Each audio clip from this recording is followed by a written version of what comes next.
এই সরকার জনগণের সরকার, এই সরকার দেশনেত্রী বেগম খালেদা জিয়ার সরকার, এই সরকার বাংলাদেশের 12 দলীয় জোটের সরকার, এই সরকার জামাত ইসলামের সরকার, ইসলামী দলগুলোর সরকার, বাম ডান যারাই হাসিনার বিরুদ্ধে ছিল সবাই সরকার কিন্তু হাসিনার না।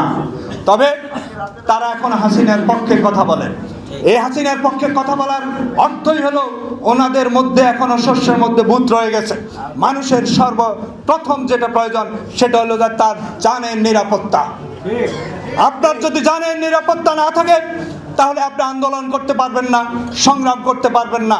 আপনি বুক পেতে দিতে পারবেন, আবু সাইদ যেভাবে বুক পেতে দিয়েছে, কিন্তু একজন রাষ্ট্রনায়ক বুক পেতে দিতে পারে না।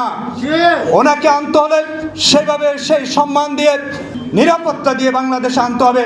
তারেক রহমান যদি তখন আসতো, আমি আশঙ্কা করতেছিলাম যে উনি এই জন্য আসে নাই যে বাংলাদেশে ওনার নিরাপত্তার যথেষ্ট অভাব ছিল।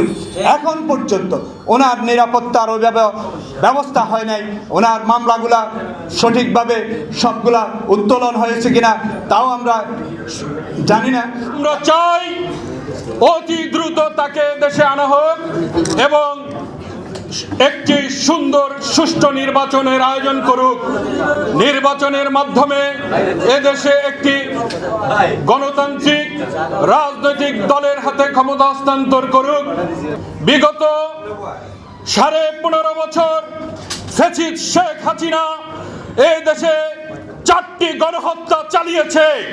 আজকের এই সমাবেশ থেকে বলতে চাই, এই গণহত্যার বিচারের মাধ্যমে, শেখ হাসিনার বিচারের মাধ্যমে, আওয়ামী লীগের নিষিদ্ধের মাধ্যমে, আওয়ামী লীগের মতন আরো কোন প্রেতাত্ম দেশে জন্মগ্রহণ করতে না পারে। রাজপথে ছিলাম, রাজপথে আছি। তারেক রহমানের নির্দেশে আগামী নির্বাচনে সরকার গঠন হবে।